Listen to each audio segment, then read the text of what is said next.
शान्ताकारं भुजगशयनं पद्मनाभं सुरेशं विश्वाधारं गगनसदृशं मेघवर्णं शुभांगं लक्ष्मीकान्तं कमलनयनं योगिभिर्ध्यानगम्यं वन्दे विष्णुं भवभयहरं सर्वलोकैकनाथं।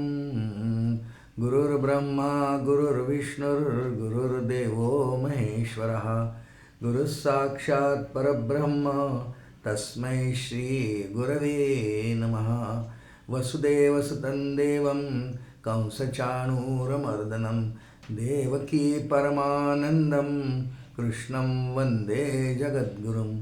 कृष्णाय वासुदेवाय हरये परमात्मने प्रणतक्लेशनाशाय गोविन्दाय नमो नमः। श्रीप्रह्लादं ब्रह्मनिष्ठं हरिभक्तिपरायणं शिष्योद्धारेषु निष्णातं वन्देऽहं ब्रह्मसंविदे। श्रीगोपालकृष्ण भगवान की जय। लक्ष्मी वेंकटेशा गोविंदा गोविंदा गोविंदा। अनंतकोटी ब्रह्मांड नायक राजाधिराज सच्चिदानंद सद्गुरो श्री ब्रह्मचैतन्य रामानंद प्रह्लाद महाराज की जय। सब संतन की जय।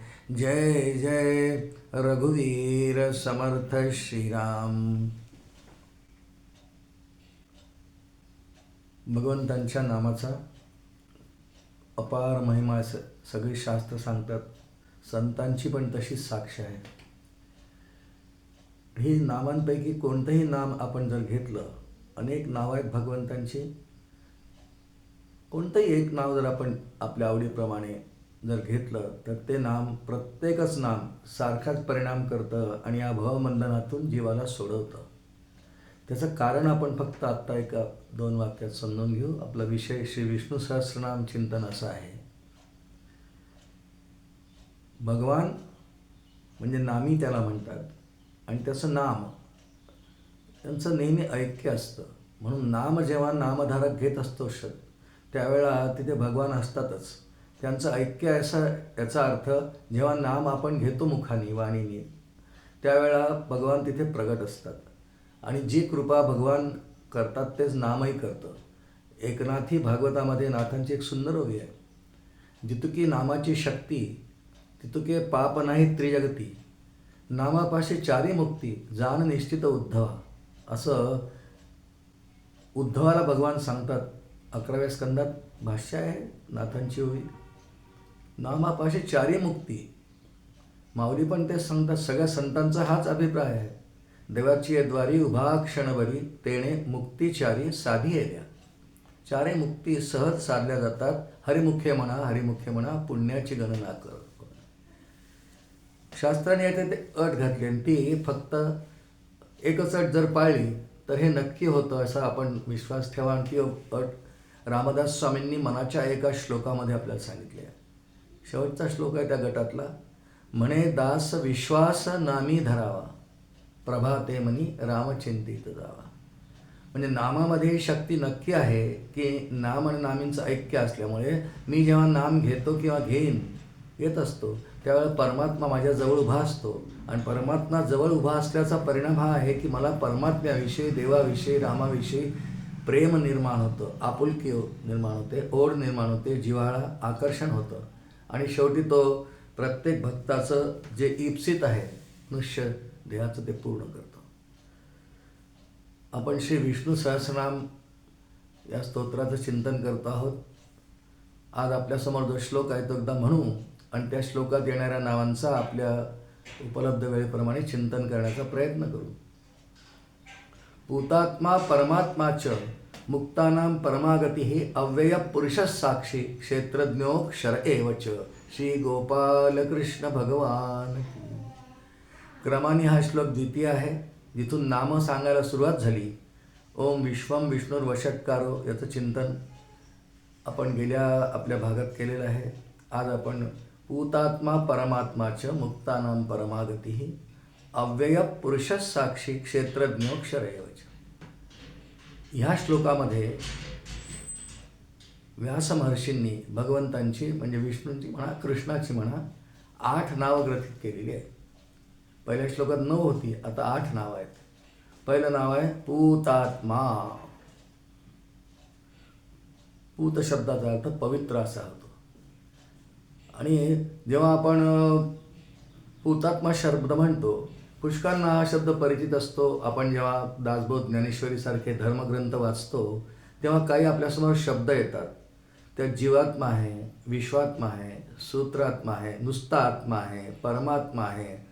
या सगळ्यांमध्ये आत्मा शब्द आहेच, पण त्यांच्या छटांमध्ये फरक आहे. जेव्हा तो एका जीवामध्ये येऊन प्रविष्ट होतो त्यावेळेला त्याला जीवात्मा म्हणतात. तो सूत्रात्मा आहे, तो सगळ्या विश्वात भरलेला आहे असं जेव्हा आम्ही वर्णन सुरू असेल ग्रंथामध्ये त्याला विश्वात्मा म्हणतात. आणि या सर्वांचा आविर्भाव जिथून आहे त्याला परमात्मा म्हणतात. परमात्मा शब्दाचा अर्थ भगवान, ईश्वर असा होतो. ईश्वरालाच परमात्मा म्हणतात. आणि त्याच्या पुढे अजून एक आहे, थोडीशी नावं फक्त ऐकून घेऊ, याच्यावर पुढे चिंतन येईलच. कारण देवांचे 4 स्तर रामदास स्वामींनी मानले दासबोधामध्ये. 4 देव निरूपण आहे. एक निर्गुण निराकार परमात्मा, एक सगुण निराकार परमात्मा, एक सगुण साकार परमात्मा आणि एक प्रतिमा देव किंवा सगुण मूर्ती आकार ज्याला म्हणू आपण. एक असा 4 देव आहेत. 4 स्तर आहेत देवांचे हे समजून घेण्याच्या दृष्टीने. तसा देव एकच आहे, पण त्यातला जो दुसरा स्तर आहे, पहिल्या स्तराला निर्गुण निराकाराला आपण ब्रह्मवस्तू म्हणतो किंवा नुसतं वस्तू असं वर्णन येतं, ब्रह्मवस्तू. आणि ती एकच आहे. एक ब्रह्म द्वितीय नास्ती अशी श्रुती आहे. ब्रह्म एकच, द्वितीय नास्ती. ईश्वर एकच आहे. कारण ब्रह्मवस्तू आणि ईश्वरात भेद नाहीच, पण फक्त मायेचा स्वीकार ब्रह्माने केला की तो ईश्वर होतो. इतकं आपण ऐकलं या मागच्या वेळेला. आता ईश्वरालाच परमात्मा म्हणतात. परमात्मा, ईश्वर, श्री भगवान. श्रीमद भगवद्गीतेमध्ये भगवान जेव्हा बोलतात अर्जुनाशी तेव्हा श्रीकृष्ण वाच असं येत नाही, कारण श्रीकृष्ण हा अवतार झाला. मग भगवद्गीतेत श्री भगवान वाच हे परमात्मावाचक शब्द आहे. आणि परमात्म्याचं जे नेमकं कार्य असतं तो पवित्र अत्यंत आहे. पुढे पूतात्मा परमात्मा शब्द येणारच आहे, पण पूतात्मा सध्या पाहतोय. अत्यंत पवित्र भगवान वस्तू जो श्री भगवान आहे तो फार पवित्र वस्तू आहे. तो पवित्र का असतो याचं आपण थोडक्यात कारण समजून घेऊ. वेदांत चिंतनामध्ये तो पंचदशीचाही विषय आहे की परमात्मा जो आहे तो शुद्ध सत्वगुणी आहे त्याला. आणि जीव जो आहे तो मलिन चैतन्य आहे. तो शुद्ध चैतन्य, जीव मलिन चैतन्य. शुद्ध चैतन्य याचा अर्थ तो पवित्र, अत्यंत पवित्र आहे. शुद्ध शब्दाचा अर्थ पवित्र असा होतो किंवा पवित्र शब्दाचा अर्थ आता आपण या श्लोकामध्ये पाहताना पूतात्मा या शब्दाचा अर्थ पाहतोय. पूतात्मा अत्यंत पवित्र. व तो नुसता पवित्र याचा अर्थ तिथे अविद्येचा स्पर्शही नाही. अविद्येच्या संसर्गामुळे हा जीव मलिन होतो म्हणून त्याला मलिन सत्व म्हणतात. परमात्म्याजवळ अविद्येचा लवलेशही नसल्यामुळे त्या ठिकाणी परमात्म्या तो जरूर त्याचं साह्य घेतो पण लिप्त होत नाही, त्यात गुंतत नाही. कारण त्या अविद्येचं मायेचं साह्य घेतल्याशिवाय सृष्टी उत्पन्न होणार नाही. तो मदतीला घेईल पण त्याच्या मूळ स्वरूपामध्ये अविद्या माया नाही आहे. आणि तो म्हणून शुद्ध सत्व परमात्मा आहे. आणि जीव जो आहे तो मलिन सत्व का होतो? कारण तो अविद्येच्या आश्रयाने राहतो आणि पूर्वजन्मांचे संस्कार, गुण, कर्म याद्वारे प्रगट होतात. पूर्वजन्मात त्याच्या ज्या वासना असतील त्या 3 प्रकारच्या गुणांनी प्रगट होतात. सत्वम रजस तम इति गुणा प्रकृती संभवाः असं जे वर्णन आहे. गुणा प्रकृती संभवा, प्रकृतीचे 3 गुण सत्व रज तम. हा जीवदशा आल्याबरोबर या 3 गुणांमध्ये अडकतो आणि 3 गुण आणि मग त्यानुसार तो कर्म करतो. आणि त्यामुळे ती कर्म करत असताना साहजिकपणे काही कर्म तो रजगुणयुक्त करेल, काही तमगुणयुक्त करेल, काही सत्वगुणयुक्त करतील आणि शेवटी 3ही गुणांचं बंधनच असतंय. कारण गुणशब्दाचा अर्थ बंधन, दोरी असा होतो संस्कृतमध्ये. दोरी बांधते ना तसे गुणही बांधून टाकतात. आणि म्हणून ही परमात्म्याला, ईश्वराला बांधत नाही कारण तिथे अविद्याच नाही. त्यामुळे इथे या ठिकाणी ना पूतात्मा, बरं याचं अजून एक वैशिष्ट्य असं आहे, पूतात्मा यासाठी म्हणतात, याचा सहवास झाला, याचं स्मरण जरी झालं तरीसुद्धा हा जीव हळूहळू पवित्र होत जातो. म्हणून आपल्या इथे बघा अशी पद्धत आहे की आपण पूजेमध्ये द्रव्य घेतो, सामग्री घेतो, पूजा उपचार सगळे घेतो, फुलं तोडतो, गंध घेतो, सगळी तयारी करतो आणि पूजा उपचार प्रारंभ करण्यापूर्वी आपल्याकडे एक मंत्र म्हणत असतो आपण, अपवित्र पवित्र व्हा. म्हणजे असं करून ते पाणी सगळ्या फुलांवर आणि आपल्यावर शिंपडायचं असतं. अपवित्र पवित्र व्हा सर्वावस्थांगतो किंवा यत स्मरेत पुंडरीकाक्षम स बाह्याभ्यंतर शुची पूजाद्रव्य आणि संप्रोक्ष आत्मानंच प्रोक्षेत असं म्हणतो आपण. आणि याप्रमाणे ते पूजाद्रव्य पाण्याने शिंपडून घेतलं की अत्यंत परमात्मा जो आहे पूतात्मा आहे त्याच्या स्मरणाने ते पाणी शिंपडल्याने ही सगळ्या वस्तू आणि स्वतः पूजकसुद्धा हे पवित्र होतात. तो अत्यंत पवित्रच आहे आणि इतरांनाही सगळ्यांना पवित्र करणारा. याचा अर्थ ईश्वराच्या स्मरणाने उपासनेने जीवाची हळूहळू अविद्या नष्ट होऊन जीवसुद्धा पूतात्मा म्हणजे पवित्र आत्मा होतो. आणि पूतात्मा परमेश्वराचं एक नाव असल्यामुळे या परमात्म्याशी शेवटी हा जीव ऐक्यात जातो. असा पूतात्मा शब्दाचा अर्थ आहे पवित्र, अत्यंत पवित्र. पवित्राणाम पवित्रयो मंगलानांच मंगलम.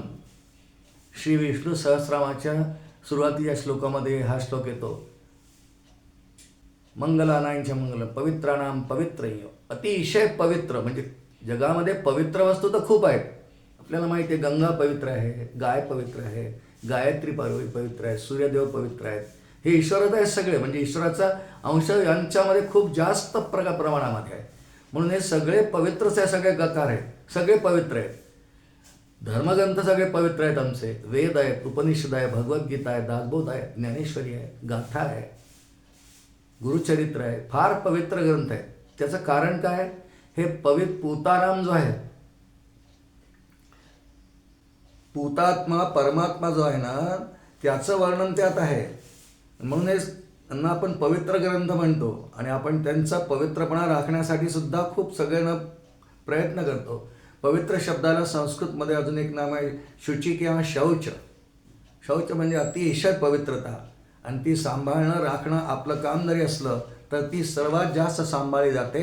जी वस्तू अत्यंत पवित्र आहे तिच्या सान्निध्यात नेहमी राहिल्याने पवित्रपणा टिकून राहतो. आणि म्हणून शुद्ध सत्व परमात्मा असतो आणि मलिन सत्व हा जीव आहे. जीवामध्ये अविद्या येते आणि जेव्हा जीवाची अविद्या संपूर्णपणे, तिचा नाश नाही म्हणतात, तिथे नाश शब्द नसतात. जीवाची अविद्या संपूर्ण निराश झाल्यानंतर ती विचारांनीच होते. ती विचारांनी झाल्यानंतर हा जीव अत्यंत पवित्र होतो. बाह्यशुची त्याला स्नान इत्यादींनी करता येते, भस्मधारण स्नान करणे. अंतरशुचीसाठी विचार करून भक्ती करून दोन अंगांनी सुद्धा करून अंतर्बाह्य शुचीही त्याला करून घेता येते आणि मग तो ईश्वरापर्यंत त्याच्या गुणधर्मांपर्यंत केव्हा तरी एकदा पोचणार आहे. त्याचं ध्येयच ते आहे. आणि म्हणून विष्णू सहस्रनामातलं या श्लोकातलं पहिलं नाव पूतात्मा असं आहे. दुसरं नाव परमात्मा असं आहे. त्याचं चिंतन आपण करणार आहोत. परमात्मा, पूतात्मा परमात्माच, पूतात्मा परमात्माच, परम आत्मा. मग अशी विचार केला आपण सुरुवातीला पूतात्मा करताना की आत्मा शब्द अनेक ठिकाणी येतो, तो अनेक छटांनी येतो. पण परमात्मा हा ईश्वरवाचक शब्द आहे आणि ईश्वरच सर्वभूतानां हृद्देशेर्जुन तिष्ठती भ्रामयन् सर्वभूतानि यंत्रारूढानि माया.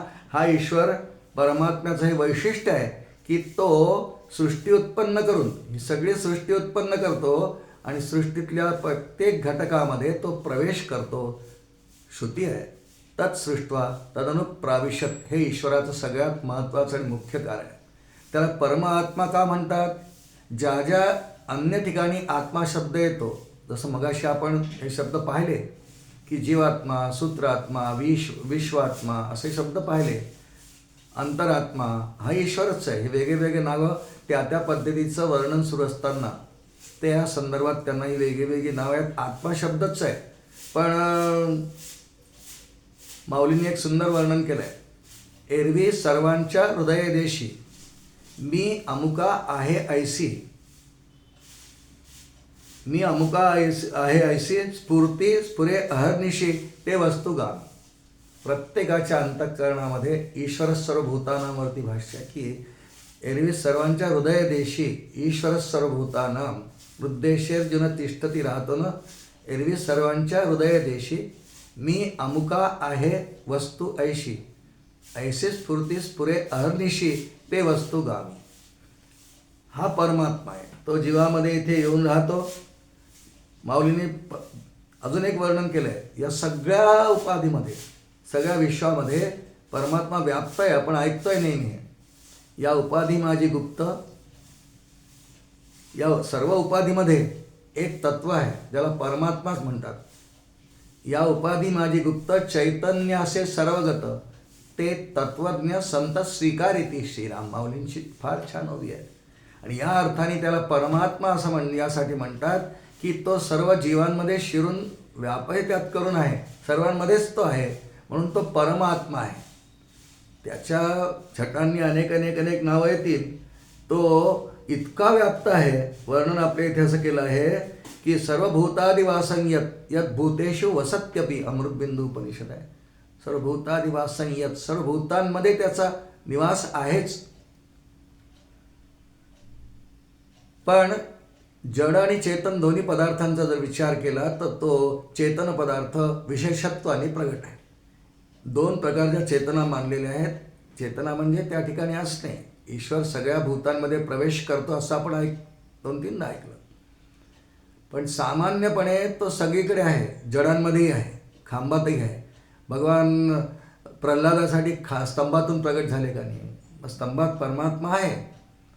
स्तंभ जड आहे, एक दगड आहे, एखादा वृक्ष आहे, हे सगळे स्थावर जे आहे ते जड आहे. यामध्ये परमात्मा आहेच. पण जे चेतन आहेत पदार्थ, मनुष्य प्राणी आहेत, सगळे गाय आहे, झाड आहे, गाय आहे, कुत्रा आहे, मांजर आहे, रेडुका, मुंगी आहे, या सर्वांमध्येच परमात्मा विशेष रूपाने प्रगट आहे. चेतनामध्ये परमात्मा विशेष रूपाने प्रगट आहे, पण परमात्माच आहे. तो परमात्मा सगळीकडे व्याप्त असल्यामुळे त्याला परम आत्मा, सगळ्यांचा आत्मा असा हे शब्द हा ईश्वरवाचक आहेत. मग ईश्वराचं पुष्कळ जे कार्य येतं, ज्या ज्या ठिकाणी परमात्मा हा शब्द येईल त्या ठिकाणी तो ईश्वरवाचक आहे. तो सगुण निराकार आहे. त्यालाच समर्थ रामदास स्वामींच्या भाषामध्ये अंतरात्मा म्हणतात. दासबोधात अंतरात्मा हा शब्द खूपदा येतो. आत्माराम, समर्थ त्याला आत्माराम असं म्हणतात. अंतरात्मा, आत्माराम, ईश्वर, परमात्मा हे सगळे एका अर्थाचे, एका छटेचे शब्द आहेत. तो प्रत्येक जीवामध्ये आहेच. आत्माराम नावाचा समर्थांचा एक स्वतंत्र ग्रंथही आहे. तर फार तत्त्वज्ञानपर आहे, 5 अध्यायांचा आहे, पण सिद्धांसाठी आहे तो ग्रंथ. म्हणजे ज्यांना अनुभव येऊन गेलेला आहे अशांचं वर्णन त्या आत्माराम ग्रंथ, ज्यांना आत्मारामाचा म्हणजे ईश्वराच्या अस्तित्वाचा अनुभव आलेला आहे अशांना आत्माराम. आणि समर्थांनी जेव्हा देह आपला विसर्जन केला सज्जनगडावरती, समर्थांनी असं वर्णन केलं की हे माझं स्वरूपच आहे. आत्माराम दासबोध, माझे स्वरूप स्वतः सिद्ध, मीच आहे तो. आणि आत्माराम आणि परमात्मा हे शब्द एकरूपच आहेत, दोन्ही ईश्वरवाचक आहेत. आणि म्हणून आत्माराम आणि परमात्मा हे त्याचं पूतात्मा परमात्मा च हे अव्यय आहे. 2 शब्दांना जोडून देणारा अव्यय आहे, आग्रहात्मक आहे. आणि म्हणून पुढचं भगवंतांचं नाव या श्लोकातलं तिसरं नाव, म्हणजे पहिल्या चरणातलं तिसरं नाव, या श्लोकातलं तिसरं नाव. एकंदर जर आपण कालपासून मोजत गेलो मागच्या भागातून तर हे 10, 11, 12वं नाव येतं. पण तसं या श्लोकातलं तिसरं नाम मुक्तानाम परमागती.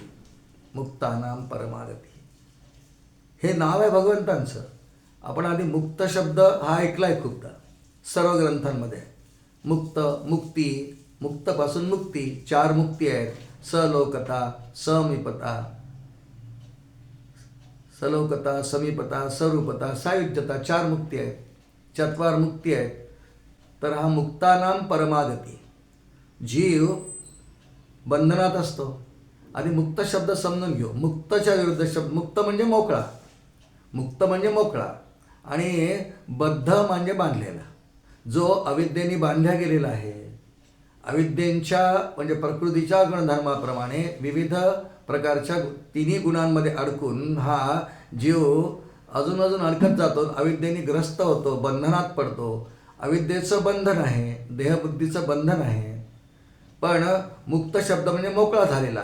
मग या बद्ध कशामुळे आहे? जीवदशेमुळे म्हणा, देहबुद्धीमुळे म्हणा, वेगळ्या वेगळ्या शब्दांचे अर्थ वेगळे वेगळे आहेत थोडे, पण साधारणपणे सर्वसाधारण अर्थ एकच आहे. कशाने जरी असला त्याचं बंधन आहे. बंधन म्हणजे बांधलेला, याच्या विरुद्ध मुक्तेला. हे सगळी बंधनं सुटली की या जीवाला कोणतंच बंधन उरलं नाही. देहबुद्धी ते आत्मबुद्धी करावी, आत्मबुद्धी प्रगट झाली, मी ईश्वरच आहे असं कळलं किंवा मी ब्रह्मवस्तू हे कळलं अनुभवाने, साधनेने, श्री गुरुकृपेने, तर जीव मुक्त होतो. आणि मुक्त झालेला मग मुक्त झालेला काही त्याचा देह संपेल का? देह संपणे याला मुक्ती मानत नाही. देह संपणे याचा अर्थ मृत्यू येणे, याला मुक्ती नाही म्हटलाय. एक गोष्ट आपण लक्षात ठेवणार आहोत इथे, वासना शिल्लक आहेत आणि देह संपला, अशा जीवाला पुनर्जन्म मिळतो. हे पुनर्जन्माचं कारण वासना आहे. वासनेच्या संगी जन्म घेणे लागे, तुकोबा म्हणतात. वासना शिल्लक आहे, मृत्यू आला तर त्याच्या वासना शिल्लक राहतात आणि त्या वासनेप्रमाणे पुढच्या योनीमध्ये त्या जीवाला जावं लागतं. तसा देहधारण त्याला करावा लागतो. आणि या विरुद्ध समजा वासना इथे पूर्ण संपल्या पण आयुष्य शिल्लक आहे. मनुष्य देहातल्या व्यक्तीबद्दल चाललं आहे, कारण इतर जीव तर सगळ्या भोगयोनी आहेत, त्यांना त्या देहामध्ये मुक्ती नाहीच आहे. अपवादात्मक काही आहेत, गजेंद्रासारखे वगैरे, ते अपवादात्मक जीव आहेत. पण सर्वसाधारण सामान्य जीवाला मुक्तीसाठी प्रयत्न करावे लागतात. त्यांनी केल्यानंतर जर त्याचं आयुष्य शिल्लक असेल तर उरलेल्या आयुष्यामध्ये त्याला जीवन जे आहे त्याचे जितकं वर्ष आयुष्य उरलेलं आहे त्या काळात जगत असताना, जिवंत असताना त्याला जर आधीच परमात्म्याचा पूर्ण बोध झाला, तो मुक्त झाला, जिवंतपणी मुक्ती मिळाली, तर उर्वरित आयुष्यातल्या त्याच्या जीवनाला जीवनमुक्ती म्हणतात. ती जीवनमुक्तीपर्यंत जे साधन आधी केलं आहे ते साधन तो करीत राहील. जप, ध्यान, पारायण, नामस्मरण जे केलं करीत राहील. आणि मग शेष प्रारब्ध त्याला म्हणतात, ते संपल्यानंतर मात्र तो मग मुक्तीला, सायुज्य मुक्तीला जाईल. म्हणून असे दोन प्रकार मुक्तीचे, मुक्तानाम परमागती आपण शिकतोय. मुक्तानाम परमागती ही असा मुक्त झालेला, देह प्रारब्ध इथे भोगत असलेला, त्याला जीवनमुक्ती म्हणतात. मुक्त झाला आहे तो, बंधनात नाही. आता बंधन कशाचं? मायेचं. बंधन कशाचं? अविद्येचं. आणि ते जीवाच्या अनुषंगाने जर विचार केला ते कर्तृत्वाचं आणि भोक्तृत्वाचं असतं. कारण जीव कर्म करताना मी केलं असं म्हणत जातो आणि त्यामुळे मग त्याला मी केलं या भावनेत राहून कर्म करत गेला, तर मग ते जे कर्म करतो ना त्याला त्याचं फळ भोगावं लागतं. हा कर्मविपाक सिद्धांत आहे. जैसे ज्याचे कर्म तैसे फळ देतो रे ईश्वर. त्यामुळे कर्म करायचं, करता समजायचं आणि त्यानंतर त्याचं कर्माचं फळ भोगायचं, हे अखंड सुरू राहतं. पण जीवमुक्ताला कर्माचा लेपच लागत नाही. जीवनमुक्त प्रत्येक कर्म करत असताना एका युक्तीने करतो. ती माऊलींनी फार सुंदर युक्ती ज्ञानेश्वरीत सांगितली आहे. आवडतीये ही फळी असारे साली आठोळी, तया लागी अवगळी फळाते कोणी.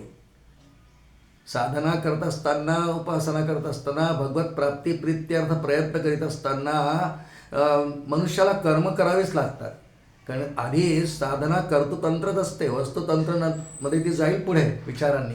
पण आधी कर्तृतंत्र असल्यामुळे त्या साधनेच्या द्वारे करताना असं साहजिकपणे शक्य आहे की मी हे केलं. म्हणून कर्म करण्यामध्ये दोनच बाधक गोष्टी असतात.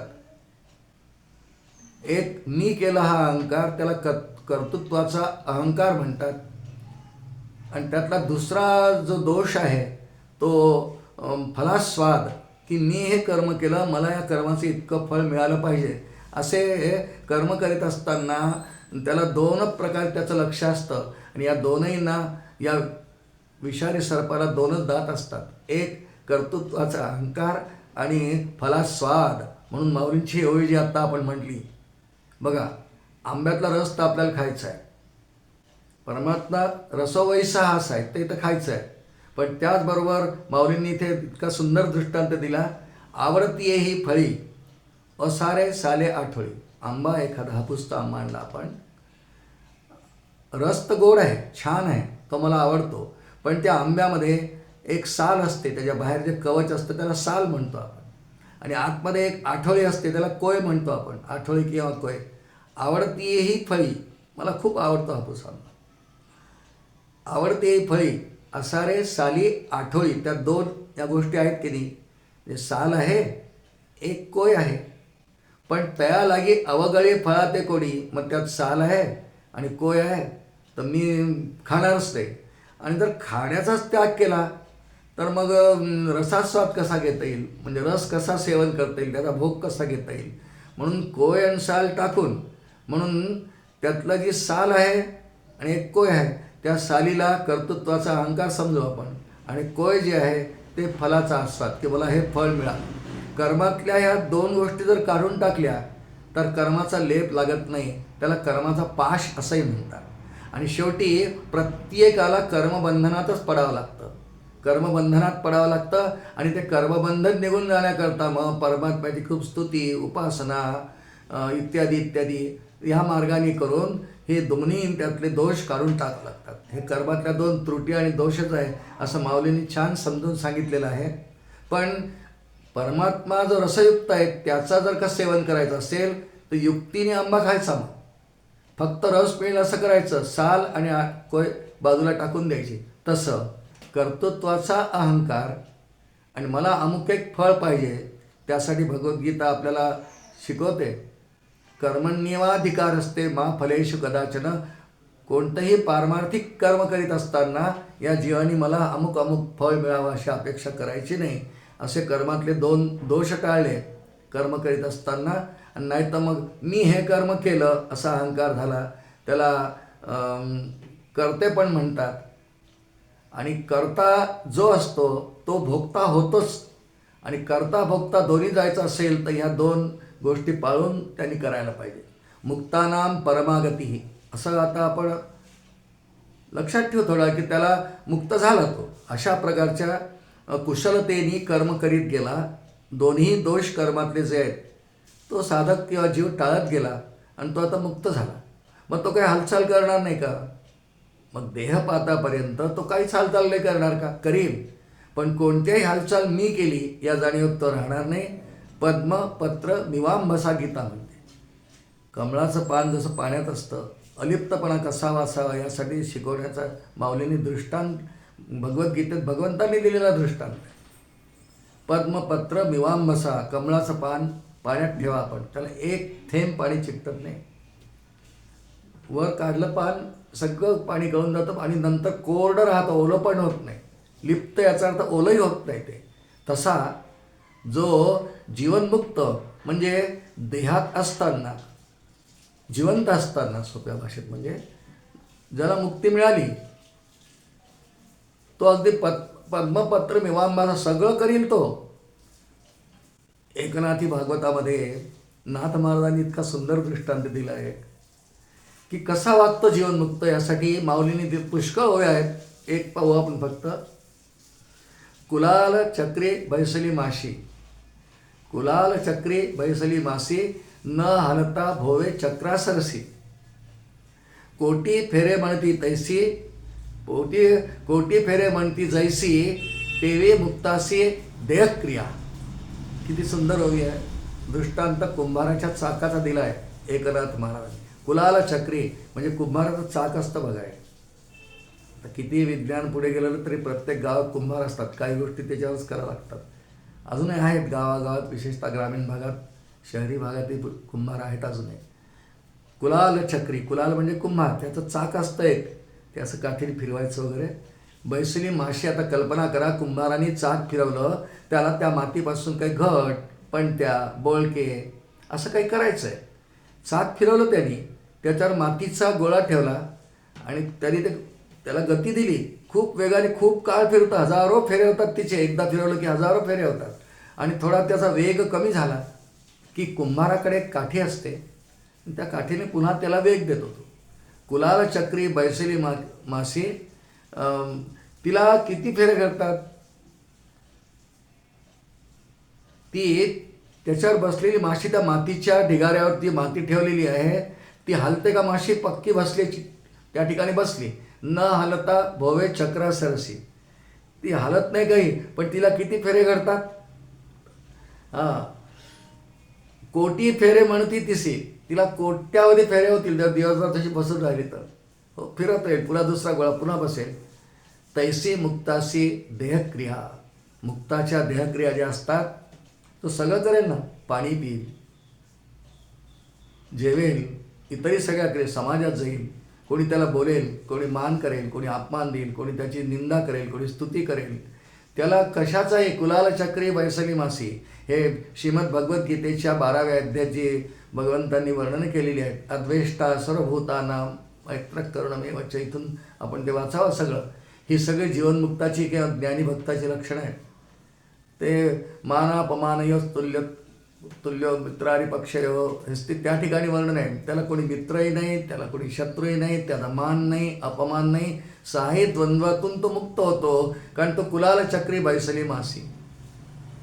नुसता बसून आता कौतुकच पाहे संचिताचे, की आता हे कौतुक आहे, आता मला याचं काही मी गुंतणार नाही, मला याचं फळही नको आहे, आणि हे कर्म मी करीतही नाही आहे. मी देहानी करीतच नाही. ईश्वरस्वर भूतानाम वृद्धेश्वर्जन तिष्ठती भ्रामयन सर्वभूतानी, मी यंत्रारूढ आहे आता, आणि जसं मला माझा ईश्वर फिरवेल तसा मी हे करणार आहे. त्याला काही कोण्या कर्माचा अहंकारही होत नाही, आणि फळाची अपेक्षा नाहीच आहे, कारण त्याला सर्वोत्तम फळ आधीच मिळालेलं आहे.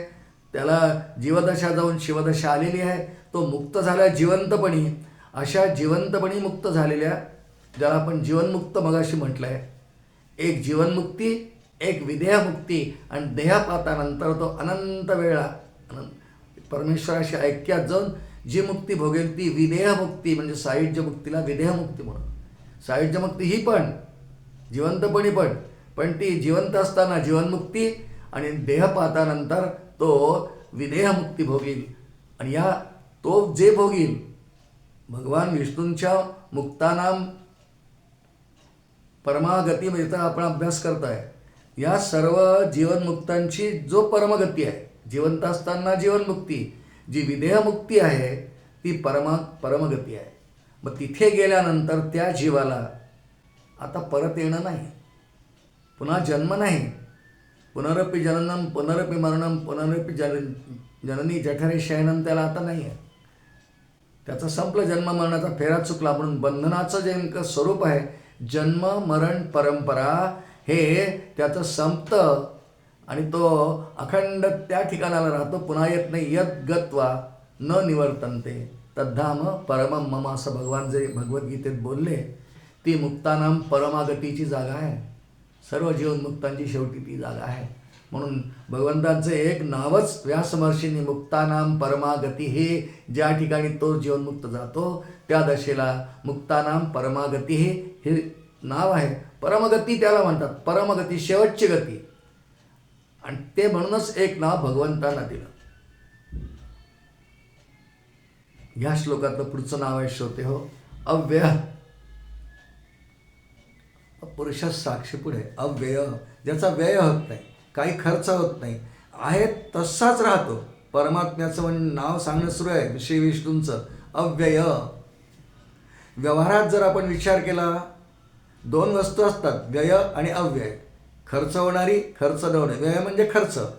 व्यय शब्दाचा अर्थ खर्च, झीज, कमी होणे, संपून जाणे, अशा अर्थाने व्यय शब्द आपण वापरतो. आणि याच्या विरुद्ध परमात्मा अव्यय आहे. अव्यय म्हणजे न संपणारा, न झिजणारा. यासाठी शांतिपाठ जो उपनिषदांचा आहे, ओम पूर्णमदः पूर्णमिदं पूर्णात् पूर्णमुदच्यते पूर्णस्य पूर्णमादाय पूर्णमेवावशिष्यते, तो कधी कमीच होत नाही, त्याचा व्ययच नाही होत. व्यवहारात जर आपण पाहिलं तर प्रत्येक गोष्टीचा व्यय होतो.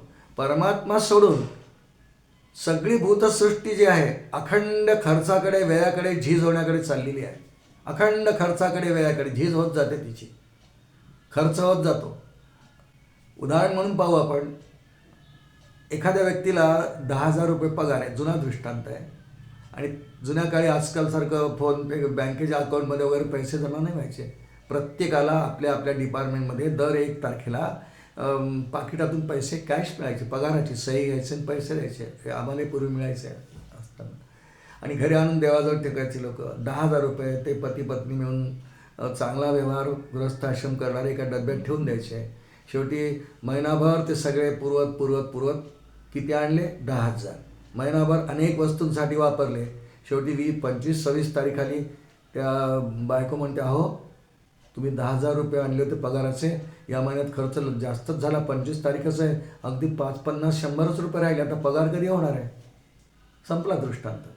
पगार आणला 1 तारखेला, डब्यात ठेवले पैसे 10,000, थोडे थोडे रोज खर्च करत गेले, व्यय होत गेलेला, आणि शेवटी 50-100 रुपये आले 3-4 दिवसांकरता. हा व्यय झाला, खर्च झाला. परमात्म्याचं असं होत नाही. कितीही त्यातून काढलं. आपण अजून एखादा दृष्टांत पाहू. दर महिन्यामध्ये आपण किराणा, धान्य वगैरे अशा गोष्टी आणतो. एखाद्या घरामध्ये बरीच व्यक्ती आहेत, नवरा बायको, आई वडील आहे, मुलं आहेत, 2-3 असे 5-7 मुलं आहे, माणसं आहेत. म्हणून जी आपण किराण्याची यादी करतो त्यामध्ये साखर 5 किलो लिहितो, आणि करता करता करता करता 1 तारखेला ते सामान आलं, किराणा वगैरे भरला, आणि महिन्याच्या शेवटी पाहिलं डब्यामध्ये आता बाई उद्याच पुरती साखर आहे. काय झालं? साखरेचा व्यय झाला, पैशांचा व्यय झाला, देह इंद्रियांचा व्यय आणि खर्च होत राहतो. म्हणून आपल्याला सर्वांना व्यय होत, आपल्याला तो झाला कळत नाही, पण काही गोष्टींबद्दल कळतो. माझंच उदाहरण देतो. प्रत्येकाला आपण ऐकतो की 32 दात असतात. सगळे दातावर परत गेले, तुटत गेले, वियोग होत गेला, जात गेले, शेवटी एकच उरला होता. पुढे आता एकही नाही. अशा परिस्थितीत 32 दातांपैकी शेवटी एकही नाही. हळूहळू चालले, नाक, कान, केश, डोळे, शरीराविषयी बोलताना त्याला अपक्षीयते नावाचा जो धर्म आहे, समक्षीयते, त्या धर्मामध्ये सतत सतत सतत झीज होत असते. खरं म्हणजे जन्मापासूनच जीव जन्माला आला, अस्ति जायती वर्धतेपर्यंत वाढतो, आणि मग तो हळूहळू विपरिणतेपासून त्याचा क्षय व्यय होत जातो. या व्यय होणाऱ्या गोष्टी आहेत. पण परमात्मा कसा आहे त्यासाठी दृष्टांत पाहू. परमात्म्याने सगळं जग निर्माण केलं, त्यात त्यांनी प्रत्येक जीवात प्रवेश केला. परमात्मा कमी झाला का? नाही, तो आहे तेवढाच आहे. तो सगळीकडे चेतन रूपाने प्रविष्ट झाला. तत्सृष्ट्वा तदनुप्राविशत, पण त्यात व्यय नाही. अगदी व्यवहारातला यासाठी दृष्टांत त्यातल्या त्यात प्रत्येकच दृष्टांत मर्यादित असतो, आणि त्याला काही सीमा असतात. त्यामुळे प्रत्येक दृष्टांत एकदेशीच असतो. पण त्यातल्या त्यात व्यवहारामध्ये सर्वात मोठा न कमी होणारा असा पदार्थ काही असेल तर आपल्याला 2-3 दिसतात. एक, समुद्रात बघा आपण किती पाणी आहे, अथांग त्याला म्हणतात, खूप पाणी. अशी कल्पना करूया आपण की या समुद्राच्या पाण्यातून मी एक बादलीभर पाणी काढलं बाहेर, आणि ते इकडे वाळूत फेकून दिलं. आता समुद्रामध्ये पाणी किती उरलं? ओम पूर्णमदः पूर्णमिदं. त्यात तेवढंच पाणी पुन्हा त्या एका बादलीने तो कमी होतच नाही. आणि असा जर प्रत्येकाने रोज सगळ्या जगातल्या लोकांनी जरी एक बादली काढली तरी समुद्र कधीही संपत नाही. त्यातल्या त्यात व्यवहारातलं हे सर्व धर्मग्रंथांमध्ये दिलेलं उदाहरण आहे की समुद्राचं पाणी जसं कधीही कमी होत नाही, त्याचा व्यय होतच नाही, त्या पद्धतीने परमात्मा कधीही त्याचा व्यय होत नाही, म्हणून अव्यय. अजून एखादा व्यवहारातला दृष्टांत जो दिला आहे माऊलींनी, सूर्याकडे आपण बघा. सूर्याचं आयुष्य किती? विज्ञानाने पुष्कळ ते करोडो वर्ष मानले आहेत, विज्ञानाचा विचार आहे तो. पण आपला विचार असा आहे, सृष्टी निर्मिती जेव्हा परमात्म्याने केली आहे ते विराट पुरुषाचे नेत्र आहेत. विराट पुरुषाचे नेत्र आहेत. चंद्र, सूर्य, उष्णता आहे, प्रकाश आहे, 2 त्याचे गुणधर्म आहेत. आणि इतक्या करोडो वर्षांपासून इतकी उष्णता आणि प्रकाश जगाला तो देतो, पण त्याच्या उष्णतेत आणि प्रकाशात काही कमी होते आहे का? लौकिकातला, भौतिकातला त्यातल्या त्यात देण्यासारखा दृष्टांत सूर्य आहे, वायू आहे, पंचमहाभूत कोणतंही. ह्या सर्वांना दृष्टांत यासाठी दिला की ते एकसारखं आपल्या शक्ती देतात जगाला, पण त्यांचा व्यय होत नाही. तसा परमात्मा आहे की अजिबात त्यात काही व्यय होत नाही. म्हणून परमात्म्याला एक अव्यय असंच म्हटलं आहे, अव्यय असं नावच दिलं आहे. हे परमात्म्याचं नाव आहे अव्यय. पुढचं परमात्म्याचं नाव आहे पुरुषः. अव्यय पुरुषच साक्षी पुढे आहे, पुरुषः. त्याचं एक नाव पुरुष आहे. विकृती आणि प्रकृती या सर्वांची मिळून जी प्रकृतीची एकंदर 25 तत्व मानली आहे. महत्त्व आहे, अहंकार आहे, पंचमहाभूत आहे, पंचसूक्ष्म पंचमहाभूत आहे, 5 ज्ञानेंद्रिय, 5 कर्मेंद्रिय, 1 मन, हे 16 आणि ते मिळून असे 24 तत्वांमुळे जी सृष्टी बनते. श्रीमद भागवतात असं वर्णन आहे. पुरुष शब्द समजून घेतो. नेमके पुरुषाची काय संकल्पना आहे? मत, तत्व, अहंकार इत्यादींपासून सुरुवातीला भगवान एकटे जेव्हा होते आणि प्रलयानंतर एकटे जेव्हा नारायण स्थित होते आणि त्यांच्या मनात एक विचार आला की आता एकोहम बहुश्याम प्रजायेय, हीच मूळ माया आहे. आणि त्या मायेने मग कालस्वरूपाने त्यामध्ये अंतःकरणातल्या सगळ्या भूतांच्या बीजांनी कालवा कालो त्याला क्षोभ असं म्हणतात. क्षोभ झाल्यानंतर नारायणाने ठरवलं की आता पुन्हा आपल्याला प्रगट झालं पाहिजे. म्हणून या सगळ्या 25 तत्वांचं एकीकरण करून एक खूप मोठं सुवर्णाचं अंड निर्माण झालं असं भागवतात वर्णन आहे. कोणत्या कोणत्या गोष्टी? मत, तत्व, अहंकार, पंचमहाभूत, पंचज्ञानेंद्रिय, पंचकर्मेंद्रिय, 1 मन, हे सगळे मिळून 25 होतात. ही सगळे मिळून ही 25 तत्व मूळ मानली आहेत. या सर्व तत्वांना एकत्र करून एक अंड निर्माण झालं. ते अनेक काळपर्यंत समुद्रामध्ये ते स्थित होतं. पुढे ते अंड फोडून त्यातून एक पुरुष बाहेर आला. हाच पुराण पुरुष, विराट पुरुष, किंवा यालाच विश्वरूपसुद्धा आपण म्हणावं. म्हणजे सोपाधिक ब्रह्मामध्ये सगळ्यात मोठं जे आहे याचं वर्णन आपल्या इथे अनेक सूक्तांमध्ये आहे. पुष्कळांना पुरुष सूक्त येत असेल. हरिही ओम सहस्रशीर्षा पुरुषः सहस्राक्ष सहस्रपाद, आपण ऐकलंच. आणि या पुरुषाचं मुख्य कार्य काय? पुरुष. त्याला पुरुष नाव का दिलं? नवद्वारम पुरम पुण्यम एतैर्भावे समन्वितम व्याप्तशेते महात्मा यस तस्मात पुरुष उच्यते. व्याप्त शेते, कारण या प्रत्येक शरीर जे आहे, शरीरधारी जीव आहेत ना, त्याच्या शरीराला क्षेत्र म्हणतात. पुढे क्षेत्रात्मक शब्द आला की आपण समजून घेऊया. शेत म्हणतात. त्या सर्व शेतांमध्ये त्याला पुर म्हणतात. जो येऊन राहतो असा जो आहे त्याला पुरुष. पुरुष, पुर म्हणजे गाव किंवा नगर किंवा शेत, पुर, त्यामध्ये जो स्थित राहतो. व्याप्त शेते महात्मा, नवद्वारांचं शरीर आहे. नवद्वारम पुरम पुण्यम एतैर्भावे समन्वितम, महाभारतातला श्लोक आहे, शांती पर्वातला. एतैर्भावे समन्वितम व्याप्यशेते महात्मा यस तस्मात पुरुष उच्यते. त्याला पुरुष म्हटलंय की तो प्रत्येक भूतामध्ये, मग अशी आपण श्रुती ऐकली, तत्सृष्ट्वा तदनुप्राविशत, विराट पुरुषच अंशरूपाने सगळ्यांमध्ये येऊन राहतो. म्हणून विराट पुरुषाच्या शरीरापासून ऋषी, मुनी, देवता, गण, गंधर्व, चारण, हे चतुष्पाद प्राणी सगळे, स्थावर जंगम सगळे विराट पुरुष, चंद्र सूर्य पण सगळे विराट पुरुषापासून असा जो आहे त्याला पुरुष नाव आहे. सगळ्यांचं मूळ उत्पत्तीस्थान विराट पुरुष आहे. आणि त्यामुळे भगवंतांचं एक नावच विष्णू सहस्रनामामध्ये पुरुष या अर्थाने आलेलं आहे. इतके सूर्य किती असतील, प्रत्येकामध्ये भगवान आहे ना. 11व्या अध्यायात विश्वरूप परमात्म्याचं वर्णन करताना विश्वरूप दर्शन योग आहे ना, वर्णन केलं आहे भगवंतांनी स्वतः. दिवी सूर्य सहस्रस्य भवेद्युग पदुत्थिता यदि भास सदृशिस्या स्यात् भासस्तस्य महात्मनः.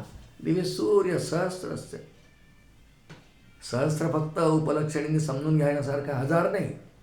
सहस्र म्हणजे हजार नाही, अनंत कोटी ब्रह्मांड नायक राजाधिराज, करोडो सूर्यांची दीप्ती असा जो आहे पुरुष.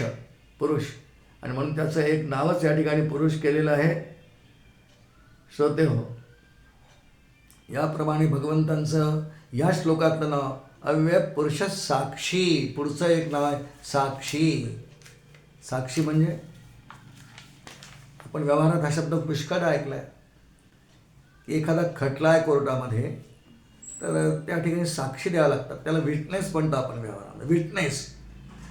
त्याच्यावर आरोप झाला आहे का? तो आरोपी आहे का? नाही, तो आरोपी नाही. तो फक्त तिथे साक्ष द्यायला की मी हे पाहिलं आहे. चक्षुर्वय सत्यम. आणि ज्यांनी प्रत्यक्ष पाहिलं असतं ते साक्षग्राह्य मानतात की यांनी पाहिलेलं आहे, तू डोळ्यांनी तू सांग. आणि त्याचं म्हणणं मग ते कोर्ट वगैरे मान्य करतं, त्यांना साक्षीदार म्हणतात. ज्यांनी साक्षीने मी ते पाहिलं आहे, विटनेस मी पाहिलं आहे, तिथे तो साक्ष देईल म्हणून त्याला साक्षीदार म्हणतात. पण परमार्थातली एक छटा वेगळी आहे. साक्षी याचा अर्थ हे भगवंतांचं एक नाव आहे ना. भगवंत सर्व प्राण्यांमध्ये आहे. सर्व प्राण्यांच्या सगळ्या हालचाली तो अखंड पाहतो. मुंगीची पण, आपली पण, समुद्राची पण, चंद्राची पण, सगळ्यांच्या प्रत्येक क्षणाच्या हालचाली पाहतो, टिपतो. त्यांना पूर्वजन्मातल्या वासनांप्रमाणे तशी कर्म करण्याचा संधी देतो. त्यासाठी शरीर देतो. त्या शरीराने त्या कर्मांसाठी लागणारे भोग तो आधीच निर्माण करून ठेवतो. म्हणून शरीराला भोगायतम तनू म्हणतात. ते भोग भोगण्यासाठी तसं अनुकूल शरीर देतो. म्हणजे कुणाला जर का एखादं खाद्य विशिष्ट खायचं असेल त्याला वाघ करील, कुणाला गाय करील, कुणाला माकड करील. नुसता पाला खायचे पूर्वजन्माचे संस्कार आहेत, तो वानर होईल. मनुष्य करील. या प्रत्येक जीवाला तो हे करील. तो सगळे कर्म पाहिल, भोग उपलब्ध करून देईल. पण कोणाच्याही मध्ये तो लिप्त होणार नाही, अडकणार नाही. फक्त साक्षीत्वाने सगळे करून देईल. याला साक्षी म्हणतात. माऊलींनी छान दृष्टांत दिला आहे. वृक्षाचं उदाहरण दिलं आहे की एखादा मोठा वृक्ष आहे, त्याच्यावर कुऱ्हाड घेऊन एक मनुष्य चढला. त्याला काम असेल म्हणा, चौर्यकर्म आहे की घरचं झाड आहे हा विषय नाही. पण त्यांनी कुऱ्हाडीने घाव घालून त्या वृक्षाचे 1-2 फांद्या तोडल्या. मोठा वृक्ष आहे. जो वृक्षावर घाव घाली माऊली म्हणतात. किंवा दुसरा एक व्यक्ती आहे की जो त्या वृक्षाची निगा करतो, त्याला पाणी देतो, त्याला खत घालतो. मोठं झाड आहे म्हणून त्याची निगा घेतो. पालापाचोळा पडला फेकून देतो. त्या वृक्षाला रोज वंदन करतो. आणि औदुंबर असेल तर वंदन करेल. आता जो घाव घालतो असा एक व्यक्ती आहे. आणि जो त्याची निगा राखतो, पूजा करतो, स्तुती करतो अशी एक व्यक्ती आहे. पण वृक्ष काय करतो? दोघांकडे अशा दृष्टीने पाहतो की दोघांना सावली देतो, दोघांना फळं देतो. समजा आंब्याचं झाड आहे तर आंबा तो वृक्ष तोडणारा त्यालाही आंबा खायला मिळेल आणि जो निगा राखतो त्यालाही खायला मिळेल. ह्या भावाला, या दृष्टीला साक्षी भाव म्हणतात. आंब्याचं झाड असं म्हणत नाही की तू मला कुऱ्हाड मारली तुला आंबा बिलकुल मिळणार नाही, खबरदार आला तर, असं नाही म्हणणार. दोघांनाही जो खांडावया घाव घाली का वृक्षाते प्रतिपाळी, त्या दोघांचे वृक्ष समान. दृष्टांत माऊली सूर्याचा पण देतात. आहे आपल्या परिचयाचं आहे. सूर्यदेवा आकाशात आहे, उष्णता देतात, प्रकाश देतात. फक्त श्रीमंताला देतात का? सूर्यदेव असं म्हणतात का की मी फक्त हा श्रीमंत याचा जो खूप पैसे आहे ना, मी याच्याच घरावर माझा प्रकाश किंवा उजेड यालाच देईल, मी त्या झोपडीतल्या माणसाला देणार नाही. किंवा तो माझा भक्त नाही आहे, हा भक्त आहे, मी फक्त भक्ताच्याच घरी प्रकाश पाडेन असं म्हणतो का सूर्य? नाही म्हणत. सूर्य ज्याप्रमाणे गरीब श्रीमंत, उच्च नीच, ठेंगणा उंच काही भेद पाळत नाही, कोणताही भेदभाव न करता अखंड सर्वांना प्रकाश आणि उष्णता देतो, हा सूर्याचा साक्षीभाव म्हणून सांगितला आहे. साक्षीभाव विज्ञानाच्या एखादा दृष्टांत पाहण्यासाठी आपल्या सर्वांना माहिती असेल, केमिकल रिॲक्शन्समध्ये एक पदार्थ असतो त्याला कॅटलिस्ट म्हणतात. कॅटलिस्ट म्हणजे जो पदार्थ त्या रासायनिक क्रियेमध्ये ज्याला भाग घ्यावा लागतो तो असतो तिथे, पण त्या क्रियेत भाग घेत नाही. ती क्रिया पूर्ण होताना तो त्यात आहे, पण त्याचा क्षय होत नाही, व्यय होत नाही, पण त्याच्याशिवाय ती क्रिया पूर्णही होत नाही. त्याला कॅटलिस्ट म्हणतात. जो कोणत्याही वस्तूच्या एखाद्या प्रक्रियेमध्ये, रासायनिक प्रक्रियेत स्वतः भाग घेत नाही, पण तिथे उपस्थित असल्याशिवाय ती क्रियाही पूर्ण होत नाही, त्याला कॅटलिस्ट म्हणतात.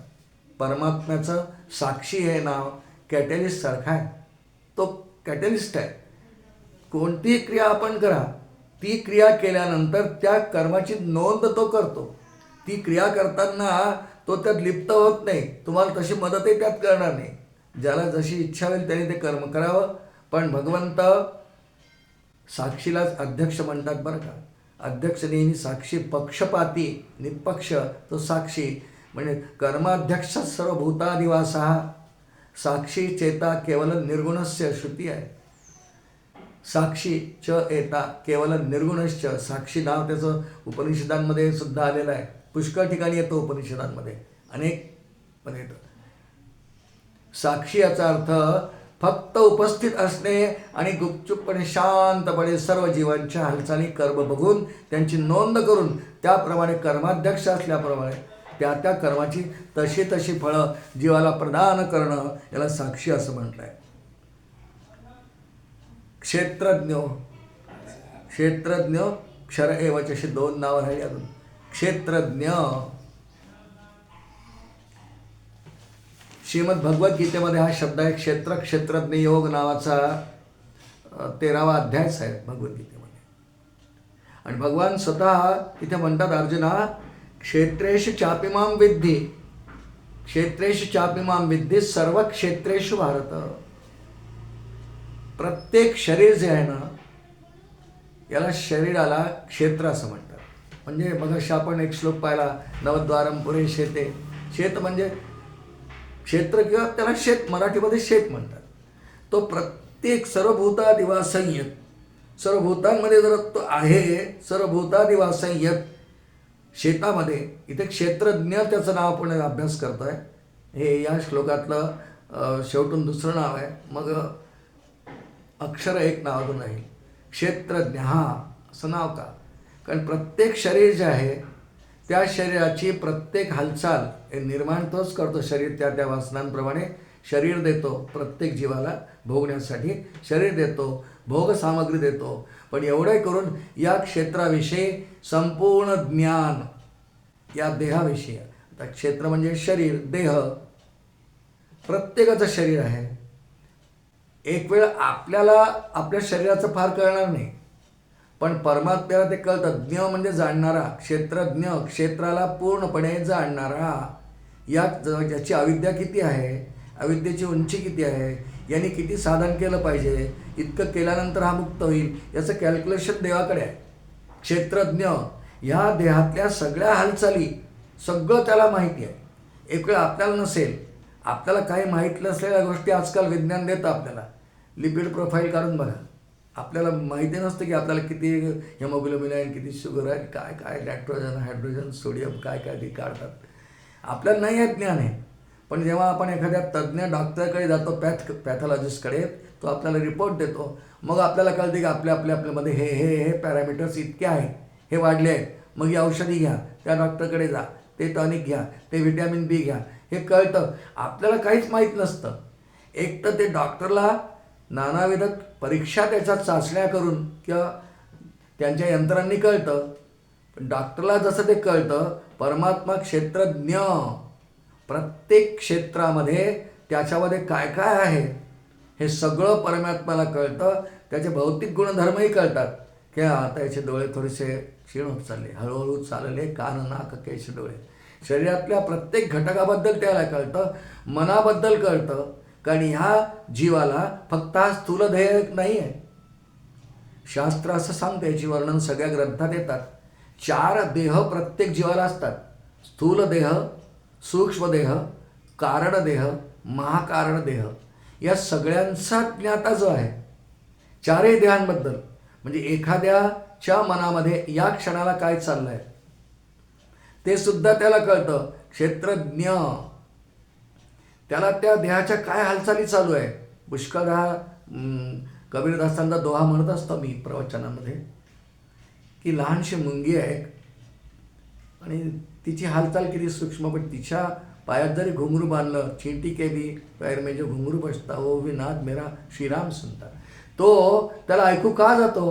परमात्म्याला तो सुद्धा नाद मुंगीच्या पायात, मुंगी केवढी, त्या पायात घुंगरू केवढं, कोणत्या सोनाराने बनवून द्यावं ते, पण किती बारीक ध्वनी येत असेल, तिची प्रत्येक हालचाल, तो नादसुद्धा परमात्म्याला कळतो. आणि म्हणून परमात्म्याचं एक नाव क्षेत्रज्ञ असं आहे. सगळ्या हालचाली तो कृतज्ञतेने करतो, कोणाचा मान करतो, कोणाचा सन्मान करतो, स्वागत सत्कार करतो, अहंकार करतो, क्रोध करतो, काय काय काय काय करतो. सगळ्या हालचाली, सगळे विकार परमात्म्याला कळतात. आणि त्यामुळे परमात्म्याचं क्षेत्रज्ञ, या क्षेत्रात म्हणजे जीव देह जेव्हा धारण करतो त्या क्षेत्राला संपूर्णपणे हेही जाणतो की यामध्ये कोणतं बीज आता पेरलं पाहिजे. ते जर शेत आहे तर त्यामध्ये बीज तो पेरेल ना केव्हा तरी. कारण शेतामध्ये जर बी पेरलं, निगा राखली, त्याला पाणी दिलं, ऊन लागलं समजा, तर शेतामध्ये पीक चांगलं येतं. तर ह्या शेतामधून, कारण शेत ही संज्ञा पिकाशी संलग्नित आहे, याला हे देह दिलं आहे, क्षेत्र आहे. आता यात पीक चांगलं यावं म्हणजे जनी निंदते सर्व सोडून द्यावे, जनी वंदते सर्व भावे करावे. तर ह्या क्षेत्रामध्ये यांनी काय करायचं आहे तो त्याच्या वासनांप्रमाणे ठरवेल, तो करील. पण परमात्मा क्षेत्रज्ञ असल्यामुळे त्याने निंद्यक्रिया केली आहे की वंद्यक्रिया केली आहे, त्याने पारमार्थिक क्रिया केली आहे की निव्वळ प्रपंच करत बसला आहे, हे सगळं परमात्मा पाहतो, ठरवतो. आणि मग त्याच्या कर्माप्रमाणे, मगाचा शब्द लक्षात घेऊ, साक्षी भावाने त्याला त्याच्या कर्मांची तशी पुढे गती देतो, फळं देतो. म्हणून तो कर्माध्यक्ष आहे. इथे आपण क्षेत्रज्ञ शब्दाचा विचार करतोय.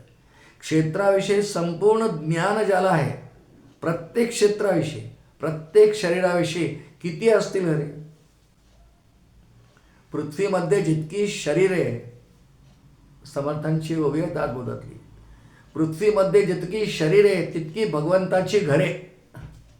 इतक्या सगळ्या घरांवर जो लक्ष ठेवतो त्याला क्षेत्रज्ञ म्हणतात. संपूर्ण जाणणारा, क्षेत्रज्ञ म्हणजे जाणणारा.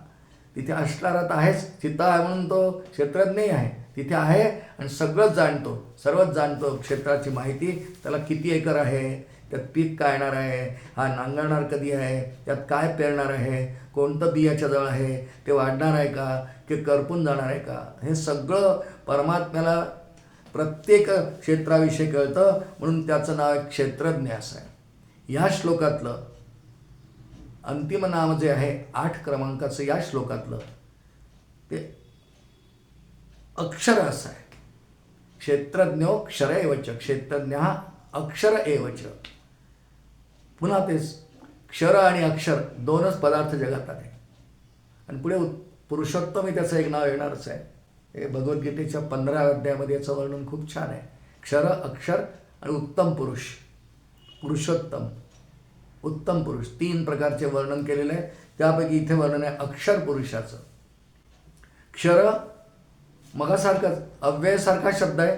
अव्यय आणि अक्षरातला थोडासा फरक आहे, तेवढा फक्त आपण समजून घेऊ. अव्यय, अक्षर. अव्यय म्हणजे खर्च न होणारा आणि अक्षर म्हणजे न संपणारा, इतकाच त्यात फरक आहे. आणि कधीही संपत नाही. क्षर म्हणजे झीज होत नाही, संपत नाही, कमी होत नाही असा पदार्थ. अविनाशी म्हणजे नेहमीसाठी टिकणारा, झीज होणारा मगाशी अर्थ पाहिला, पण नेहमीसाठी असणारा. श्रीमद भगवद्गीतेच्या अक्षर शब्दासाठी एक शब्द येतो, 2य अध्यायात तो येतो. अविनाशी तु तद्विद्धी येन सर्वमिदं ततं विनाशमव्यस्यास्य न कश्चित कर्तुमर्हति. हा 2य अध्यायात येतो. अविनाशी तु तद्विद्धी, या संपूर्ण सृष्टीमध्ये एक पदार्थ असा आहे की जो कधीही संपत नाही. संपणाऱ्या पदार्थाला क्षर म्हणतात. क्षर म्हणजे झीज होणे, संपणे, नाशिवंत. 2 पदार्थ आहेत, एक नाश होणारे, एक नाश न होणारे. खरं नाश न होणाऱ्या पदार्थात एकच पदार्थ आहे, एकच गट, त्या गटात एकच आहे. 2 गट आहेत, क्षर, अक्षर. क्षरमध्ये एकच आहे, त्याला परमात्मा म्हणा, ईश्वर म्हणा. मगाशी परमात्मा म्हटलं, आता त्याला नाव अक्षर दिलं. परमात्म्यापेक्षा थोडं वेगळ्या छटेने आहे की कधीही न संपणारा, आणि त्याच्या विरुद्ध क्षर म्हणजे संपणारा. जीव संपणार आहे. हा जीव जो देहधारी जीव आहे, या देहाला 6 अवस्था मानल्यात, 6 गुण आहेत. मगाशी नाव आले होते, अस्ति, जायती, वर्धते, विपरिणमते, अपक्षीयते आणि विनश्यती किंवा नश्यती. 6वा संपणे. आणि हे संपतो, शेवटी संपून जातो. पण परमात्मा अक्षर आहे, कारण तो कधीही संपत नाही. त्या तुलनेमध्ये त्याला अक्षर म्हटलेलं आहे. जीवाच्या तुलनेमध्ये ईश्वर खूप दीर्घ काळपर्यंत आहे. जीवाचं आयुष्य 5, 50, 100, 200, 1000, 500, सूर्याला अजून जास्त. पण इथपर्यंत आहे की त्या तुलनेमध्ये जो अक्षर आहे त्याला फार जास्त अर्थ आहे. पण अक्षर नावाची छटा जी आहे ती माऊलींनी खूप छान एका श्लोकात सांगितली, ओवीमध्ये सांगितली. ज्ञानेश्वरीच्या द्वितीय अध्यायात ती ओवी येते. हे सर्व होनी जो असे, म्हणजे विश्वाबद्दल चाललंय सांगणं. अविनाशी तो तद्विधी या श्लोकावर भाष्य करताना हे सर्व होनी जो असे परी विश्व नासल्या न नासे. फार सुंदर आहे अक्षरसाठी. पर विश्व नासल्या न नासे, अक्षरे पुसल्या जैसे, अक्षरे पुसल्या न पुसे अर्थ जैसा. पहा काय छान दृष्टांत देतात माऊली, की एखाद्या मुलांनी एखाद्या जुना दृष्टांत घेऊ आपण. पाटी पेन्सिल तेव्हा असायची, रेगोट्या काढायची मुलं, 1-2 लिहायचे, अ ब क ड तेव्हा लिहायचे आणि लिहिलं खूप की समजा काही वेळाने त्यांनी ते अक्षर पुसून टाकले. आईने शिकवलं, बाळा अला काना आली इली आई आई, ते झालं की थोड्या वेळाने ते पुसून टाकलं. हां, अक्षरे पुसल्या न पुसे अर्थ जैसा. त्यांनी पुसलं, मुलगा 3री-4थीतला आहे, पण आपण त्या पाट्यावर आई लिहिलं होतं हे त्याच्या कायम लक्षात येईल, कारण आईचा अर्थ कळतो आहे. तसा अर्थ जसा नेहमीसाठी राहतो तसा परमात्मा ईश्वर अक्षरासारखा आहे, म्हणून त्याचं नाव अक्षर आहे. अक्षर पुसल्या न पुसे अर्थ जैसा. जरी सगळे जीव नष्ट झाले, हे संपले अक्षर, परमात्मा संपत नाही. जसा अर्थ संपत नाही, एखादा शब्द पाटी पेन्सिलवर लिहिल्यानंतर तो जरी पुसून टाकला त्याचा अर्थ संपत नाही, तसा ही सगळी सृष्टीतले सगळे देहधारी जीव, ही भूतसृष्टी सगळी संपली तरी न संपणारा पदार्थ ईश्वर शिल्लक राहतो. आणि म्हणून ईश्वराचं एक नाव, विष्णूचं कृष्णाचं एक नाव अक्षर असं आहे. म्हणजे न संपणारा, अक्षर म्हणजे झीज न होणारा, नेहमीसाठी असणारा, अशी त्याची नावं आहेत. भाविक हो, आज आपण श्री विष्णू सहस्रनाम या स्तोत्रातल्या 2ऱ्या श्लोकाचा अर्थ पाहण्याचा प्रयत्न केला. श्रीमद आद्य शंकराचार्यांनी जे निरूपण केलं याच्यावरती, त्याच्या आधारे या अर्थ आपण पाहत आहोत. 2रा श्लोक आपण पूर्ण केला. एकदा श्लोक म्हणू. 8 शब्द यात आले. पूतात्मा परमात्माच मुक्तानां परमागती अव्यय पुरुष साक्षी क्षेत्रज्ञो क्षरैवच. यथामती यथाशक्ती या श्लोकावरच्या 8 नावांवरती आपण चिंतन करण्याचा प्रयत्न केला. आपण जेव्हा जेव्हा हे विष्णू सहस्रनाम म्हणतो आपण म्हणाल, हे अर्थ जर आपल्या लक्षात आपण ठेवत गेलो तर खूप वेगळं वाटतं. आणि म्हणून त्यासाठी हा उपक्रम अनेक साधकांच्या सूचनांवरून, विनंतीवरून आपण सुरू केलेला आहे. परमपूजनीय सद्गुरूंच्या कृपेने, आशीर्वादाने तो पूर्णतेला जाईल अशी माझी श्रद्धा आहे.